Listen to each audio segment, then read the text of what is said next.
Bitterness and unforgiveness are not synonymous. Bitterness is not unforgiveness. And the truth is that you can forgive and still have bitterness. See that? Yeah. Yeah. Literally have bitterness after you've forgiven, after the hard feelings are gone, after you can say, I wish this person the best, I bless them, you still have bitterness. And so the key is to understand that bitterness is the damage. It's not the ill feeling. It's the damage that was done by the person that you had to forgive. Defining forgiveness and bitterness is crucial. Forgiveness is removing or releasing the cause of the bitterness or the damage or the trauma. In the Greek, to forgive means to send away. It means to bid to go away or to depart. We think of it as, hey, no hard feelings, but it's to bid to go away, to depart, to send away. It's a releasing of something, and it's a releasing of the culprit. That is forgiveness. The key is that we still need to deal with bitterness even after we've forgiven. We still need to deal with trauma even after forgiveness. This is why, as a deliverance minister, I can still say like, hey, therapy could do you some good. More importantly, this is what the renewing of the mind is all about.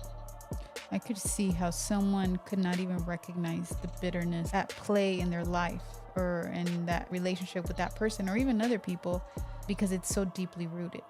Like I'm picturing a marriage where maybe they've been married for a certain amount of time, length of time, and through manipulation or through anger or through everything, you've developed a way to be with each other, but there's still resentment from that treatment. And it's like you could learn how to not step on their toes or how to walk on eggshells or how to, go around conversations, but like that bitterness is there from being treated that way, that maybe at one point it was clear what was happening, but now you've lived with it for so long that you don't even recognize it anymore. And so I could see why inner healing or therapy would work in this situation, because it's like you don't even recognize it anymore. It's been so long that this bitterness was birthed. You don't even know where it came from. You just now you just know how to manage everything around it. I think you're speaking to how I respond in situations, how I'm triggered. All those things are shaped and seen through a lens of my bitterness,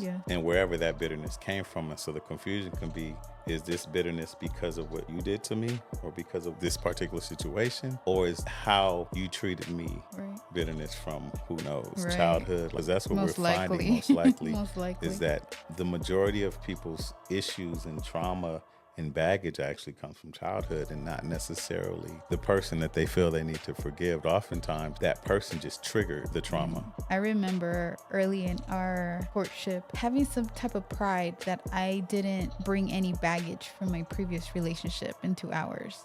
Thinking that the baggage that people bring is like, he's not going to bother us. Like that was the baggage that I thought. You thought he was going to have like a boyfriend haunting the relationship? I mean, a lot of people think that way. You don't have to worry about this person. Like, like they've moved on. You and I could move on. So it's like that baggage is gone. Right. Not knowing that the baggage that I was carrying was it was a heavy bag that I didn't even know I was carrying. But it wasn't a person physically. It wasn't I mean, it got triggered a lot with this person, but I assume you could leave it with that person, and it's not like that. And it clearly played out throughout our relationship and early marriage. That's interesting because I have this analogy I liken two relationships. But if any of you guys remember, we recently had to evict a tenant. And so our eviction of that tenant was actually us forgiving the tenant. We forgave the tenants because they were the cause of the bitterness. And so the bitterness is the damage done to our home.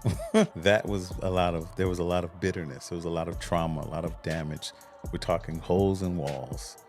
We're talking dog poop on carpet, crusted and dried for months. Smoke, smell in the walls. Lots of damage. The bitter is what they left behind. Right. We forgave them. We sent them off. Didn't try to sue them. Didn't try to pursue nothing. We released them. But there was bitterness left behind. This is the key point. We had to deal with that bitterness before we could do anything with the house. Our goal is to sell the home.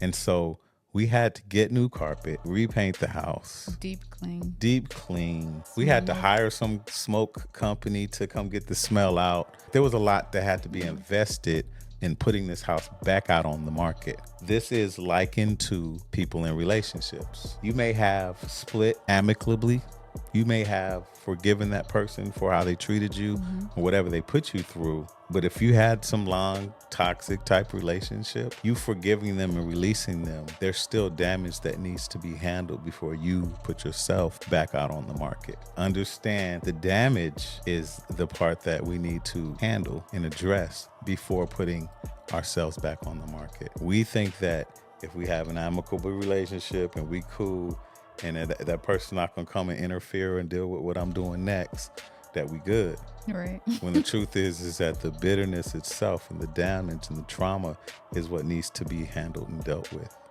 Yeah. And so I just likened it to our situation with the house.